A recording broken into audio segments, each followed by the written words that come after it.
प्यारे students, charge का आज लास्ट लेक्चर है। पिछले क्लास में हम देखे थे कि चार्ज का डिस्ट्रीब्यूशन कितने तरह से होगा, कैसे होगा, उस पर बेस्ड क्वेश्चन भी करवाए थे। आज हम इसका बात करेंगे मेथड ऑफ चार्जिंग का। मेथड ऑफ चार्जिंग बेसिकली 3 तरह का होता है। 3 तरह से चार्ज आपका जनरेट हो सकता है। तो पहला बात करते हैं हम, किसका बात करते हैं? By friction. एक छोटा सा सिंपल एग्जांपल हम आपको देते हैं कि जब हम ठंडा के दिन में आप क्या करते हैं, दोनों हाथ को जब हम रब करते हैं, जब रब करेंगे तो क्या होगा कि एक बॉडी का इलेक्ट्रॉन दूसरे बॉडी पे ट्रांसफर होगा। मतलब क्या होगा कि एक इलेक्ट्रॉन गेन करेगा एक बॉडी और दूसरा इलेक्ट्रॉन क्या करेगा, लूज करेगा। मतलब वहाँ से आपका क्या होगा, इक्वल अमाउंट में पॉजिटिव और निगेटिव चार्ज जनरेट होगा। देखिए यहाँ पे हम समय कम लगे इसलिए पहले ही हम इसको एक्सप्लेन कर दिए हैं। तो बाय फ्रिक्शन में आपका क्या होगा कि bye rubbing 2 bodies together both positive and negative charges in equal amount appears simultaneously due to transfer of electron from one body to another body। क्या होगा कि जब एक बॉडी को दूसरे बॉडी से रब करेंगे तो वहाँ से क्या होगा कि एक पर पॉजिटिव चार्ज जनरेट होगा और दूसरे पर नेगेटिव चार्ज जनरेट होगा और इक्वल अमाउंट में जनरेट होगा। कितना होगा? इक्वल अमाउंट में चार्ज अपीयर होगा, क्योंकि जितना पॉजिटिव चार्ज होगा तो इसका मतलब जितना इलेक्ट्रॉन अगर लॉस किया होगा उतना ही इलेक्ट्रॉन दूसरा बॉडी गेन करेगा। जैसे देखिए इसका एग्जांपल की बात करेंगे, जब ग्लास रॉड को सिल्क क्लॉथ से रगड़ते हैं तो वहाँ से आपका क्या होगा कि सिल्क क्लॉथ आप इलेक्ट्रॉन गेन करता है, इसलिए इस पे कैसा चार्ज आ जाएगा, नेगेटिव चार्ज आ जाएगा, और ग्लास रॉड पे कैसा चार्ज आ जाएगा, पॉजिटिव चार्ज आ जाएगा। दूसरा एग्जांपल, एवोनाइट रॉड को जब ऊल से हम क्या करते हैं, रब करते हैं, तो एवोनाइट आपका इलेक्ट्रॉन का गेन करेगा, तो यहाँ पे गेन ऑफ इलेक्ट्रॉन क्या हो जाएगा, नेगेटिव चार्ज हो जाएगा, और लॉस ऑफ इलेक्ट्रॉन कितना होगा, पॉजिटिव चार्ज। और जैसे देखिए ये आपका और भी एग्जांपल यहाँ पर अवेलेबल है, cloud also gets charge by friction. दूसरा बेसिक एग्जांपल, ये सबसे फेमस एग्जांपल है इस मेथड का, कॉम जब क्या करेंगे कि ड्राई हेयर में एक कंघी को हम लोग रगड़ेंगे तो क्या होगा, कंघी आपका क्या हो जाएगा, चार्ज हो जाएगा। तो जब छोटा छोटा कागज़ का टुकड़ा को हम लोग क्या करते हैं, बिट्स ऑफ पेपर को रखते हैं, तो कॉम क्या करता है कि बिट्स ऑफ पेपर को क्या कर लेता है, अट्रैक्ट कर लेता है। इसका मतलब क्या हो गया कि फ्रिक्शन के कारण कॉम जो है चार्ज हो रहा है, और ये स्मॉल बिट्स ऑफ पेपर है तो यहाँ से इसको क्या कर पा रहा है, अट्रैक्ट कर पा रहा है। तो इसमें आपको कहीं से कोई दिक्कत नहीं है मेथड ऑफ चार्जिंग में। और भी आपका इसका एग्जांपल है कि जैसे मान लीजिए कि रनवे पे आपका एरोप्लेन जिस समय उतरता है या लैंड होता है या टेक ऑफ होता है, तो उस समय आपका क्या होता है कि चार्ज वहाँ पर जनरेट होता है फ्रिक्शन के कारण। दूसरा जो मेथड है चार्जिंग का, वो सबसे इम्पोर्टेंट मेथड है, और इससे सवाल आपका एनसीईआरटी वगैरह बुक में आपको दिख जाएगा, कॉम्पिटिटिव एग्जाम में भी कभी कभी सवाल दिखा है। तो देखिए इसको हम फिगर से एक्सप्लेन करते हैं, यहाँ पे लैंग्वेज आपका दिया हुआ है, इसको ऐसे समझते हैं। जब कोई चार्ज बॉडी को किसी अनचार्ज, ये अभी आपका क्या है, ये चार्ज बॉडी है, ये आपका क्या अनचार्ज बॉडी है इनिशियल में।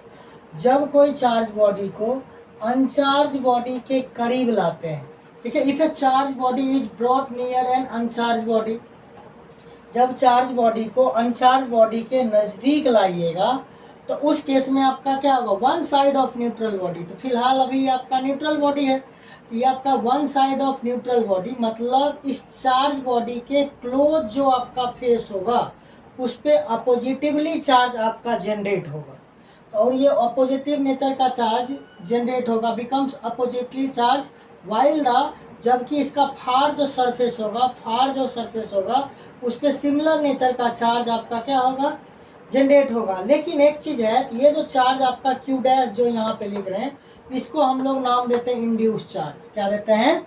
Induce charge. ये देखिए कि इंड्यूस चार्ज आपका, इसका मैग्नीट्यूड कैसे लिखते हैं, अभी तो फिलहाल इस फॉर्मूला को याद रखिएगा, बाद में जब आपको कैपेसिटर पढ़ाएंगे इसी यूनिट में कैपेसिटर में, तब आपको हम इसको प्रूफ कर देंगे कि इंड्यूस चार्ज आपका आया कहाँ से, ठीक है, मैथमेटिक्स से बजाते प्रूफ कर देंगे। तो ये इंड्यूस चार्ज इक्वल टू आपका कितना होगा, माइनस क्यू 1 माइनस 1/k, जहाँ पर k जो आपका है ये आपका डाइलेक्ट्रिक कांस्टेंट है।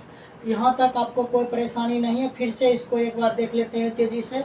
जब किसी चार्ज बॉडी को अनचार्ज बॉडी के क्लोज लाएंगे तो चार्ज बॉडी के क्लोज जो सरफेस होगा न्यूट्रल बॉडी का, उस पे आपका अपोजिट नेचर का चार्ज डेवलप होगा, और फार जो सरफेस होगा उस पे आपका क्या होगा, सिमिलर नेचर का। इसका मतलब अगर सर यहाँ पर निगेटिव चार्ज बॉडी को नज़दीक लाएं अनचार्ज बॉडी से, तो यहाँ पर पॉजिटिव चार्ज जनरेट हो जाएगा और यहाँ पर आपका निगेटिव चार्ज जनरेट हो जाएगा।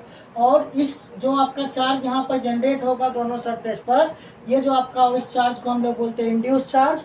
और मैग्नीट्यूड ऑफ इंड्यूस चार्ज आपका गिवन होता है Q dash equal to Q into 1 minus 1/k। Q यहाँ पर आपका इनिशियल चार्ज है और K यहाँ पे आपका क्या है, डाइलेक्ट्रिक कांस्टेंट है। यहाँ तक आपको कोई दिक्कत नहीं है आपका। उसके बाद अगला मेथड हम डिस्कस करते हैं। तीसरा टाइप का जो मेथड ऑफ चार्जिंग है वो आपका है बाय कंडक्शन, कंडक्शन मेथड के द्वारा। कंडक्शन जिसको सिंपली इसको इस डायग्राम से समझ लेते हैं। देखिए, जब कोई चार्ज बॉडी को, जब चार्ज बॉडी से एक अनचार्ज बॉडी को कांटेक्ट में लाते हैं, देखिए ये आपका इस पॉइंट के अबाउट, ये पॉइंट को पकड़ लीजिए पॉइंट पी, इस पी पॉइंट के अबाउट ये दोनों बॉडी आपका कांटेक्ट में है। देखिए इस पे आपका चार्ज बॉडी है तो इस पे चार्ज है आपका कितना, Q। अब देखिए कि ये चार्ज बॉडी जो है और ये आपका अनचार्ज बॉडी है।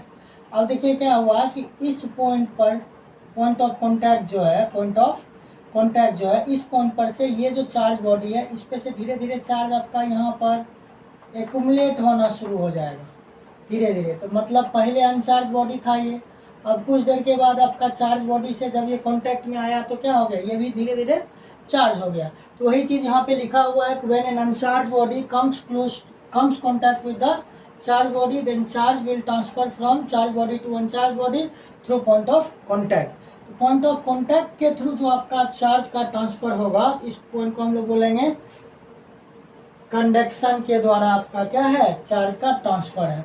देखिए एक छोटा सा एग्जांपल से इसको इलस्ट्रेट कर देते हैं। मानिए कि सर यहाँ पर बात कर लीजिए कि यहाँ पर एक स्फीयर है, इस पे चार्ज है 4Q, एक चार्ज कितना है 4Q। अब क्या करते हैं कि अगर इसका रेडियस R है, यहाँ पर भी एक और स्फीयर पहले आपका अनचार्ज था, इसका भी रेडियस पकड़ लेते हैं कितना R था। इस पे आपका Q इनिशियल चार्ज था इतना और इस पे Q इनिशियल चार्ज था इतना। तो पहले दोनों सेपरेट करके रखा हुआ था, दोनों सेपरेट करके रखा हुआ था, दोनों क्या था, सेपरेट करके रखा हुआ था। इस स्फीयर का कुछ नाम दे दीजिए A और इसका भी इसका नाम दे दीजिए B। अब दोनों को क्या किए नेक्स्ट प्रोसेस में कि दोनों को एक दूसरे से कांटेक्ट में ला दिए। दोनों को जब एक दूसरे से, ये A वाला स्फीयर है और ये B वाला स्फीयर है, इस पे चार्ज कितना था, इनिशियल चार्ज था कितना 4Q और इस पे इनिशियली चार्ज कितना था 0। अब जब दोनों को कंडक्शन में ला दिए, जब दोनों को कांटेक्ट में ला दिए इस पॉइंट के अबाउट, ये पॉइंट ऑफ कांटेक्ट है, ये वाला चार्ज जो है ये 4Q, ये फाइनली डिस्ट्रीब्यूट हो जाएगा। ये आपका Q इनिशियली इसका आपका कितना था, Q इनिशियल था 4Q और इस पे Q इनिशियल कितना था 0। अब फाइनल चार्ज कितना होगा, दोनों सरफेस पर डिस्ट्रीब्यूट होगा, इसका इनिशियल चार्ज प्लस इसका initial charge by 2, symmetrically distribution होगा। तो मतलब चार्जिंग के बाद ये आधा आधा चार्ज आपका दोनों पे बट जाएगा। लेकिन कभी कभी अगर शेप आपका अलग अलग रहेगा तो थोड़ा सिमेट्रिकली चार्ज का डिस्ट्रीब्यूशन इस केस में नहीं लेंगे, लेकिन अगर सिमेट्रिकली रहेगा उस केस के लिए हम यहाँ पर आधा आधा चार्ज कर लेंगे। वैसे इसका डिस्ट्रीब्यूशन ऑफ चार्ज टॉपिक हम आपको पढ़ाएंगे, कैपेसिटर में आपको डिटेल से पढ़ाएंगे, लगातार 2 क्लास आपका चलेगा उस पे लेक्चर। तो आपका पूरा चार्ज का थ्योरेटिकल पार्ट आपका ख़त्म हो चुका है। तो अब इस पे 1-2 सवाल है, उस सवाल को हम देख लेते हैं, उसके बाद इस चैप्टर को ख़त्म कर देंगे। देखिए सवाल आपके बोर्ड पे लिखा हुआ है, how many electrons present in 1 cup of water. देखिए यहाँ पर अमाउंट नहीं दिया हुआ है, देखिए यहाँ पर आपका 1 कप ऑफ वाटर में आपका ये दिया हुआ नहीं है कि कितना लें आपका, तो यहाँ पर एज्यूम कर लेंगे एनसीईआरटी का सवाल है आपका लेट, इसका सॉल्यूशन देखिएगा let 1 cup of water is equal to मान लीजिए आपका 250 ग्राम, ठीक है, और है कौन सा मॉलिक्यूल H2O है, तो इसका मॉलिक्यूलर वेट लिखिएगा तो ये आपका कितना होगा 18 ग्राम, ये आपका क्या हो जाएगा इसका मॉलिक्यूलर वेट हो जाएगा, इसका मतलब ये आपका क्या हो गया गिवन वेट हो गया। केमिस्ट्री में आप पढ़े हैं मोल कंसेप्ट, यहाँ से नंबर ऑफ मोल्स निकालिए, नंबर ऑफ मोल्स कैलकुलेट कीजिए, नंबर ऑफ मोल्स कितना हो जाएगा, तो ये आपका हो जाएगा गिवन मास या गिवन वेट बटे आपका कितना हो जाएगा मॉलिक्यूलर वेट, ये आपका हो जाएगा 250 बटे 18, इतना मोल्स हो जाएगा, इतना मोल्स हो जाएगा। अब एक चीज़ बताइए, आपसे पूछा है कि how many electrons present in 1 cup of water. अच्छा एक चीज़ बताइए यहाँ से कि 1 मोल कंटेंट्स कितना इलेक्ट्रॉन, 1 मोल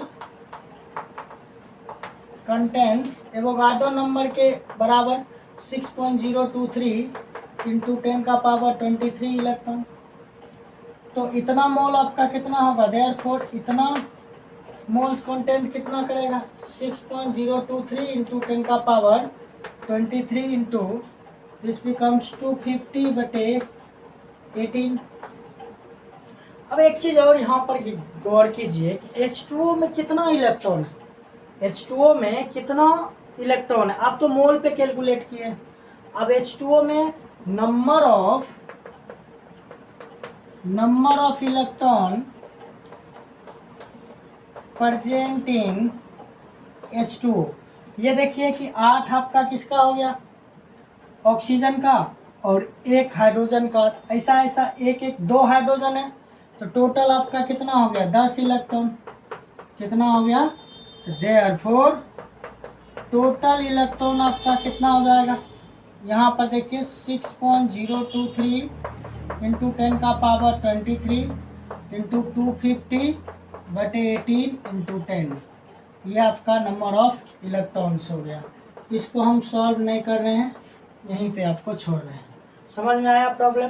देखिए प्रॉब्लम था कि how many electrons present in 1 cup of water, यहाँ पर आपको एज्यूम करके चलना पड़ेगा कि 1 कप ऑफ वाटर आपका कितना होगा 250 ग्राम होगा, तो यहाँ पर आपका गिवन वेट आपका दिया हुआ है क्वेश्चन में, और H2O का मॉलिक्यूलर वेट आपका कितना होगा 18 ग्राम, 16 इसका 16 इसका और 1 इसका, तो 2 आपका टोटल हो जाएगा 18।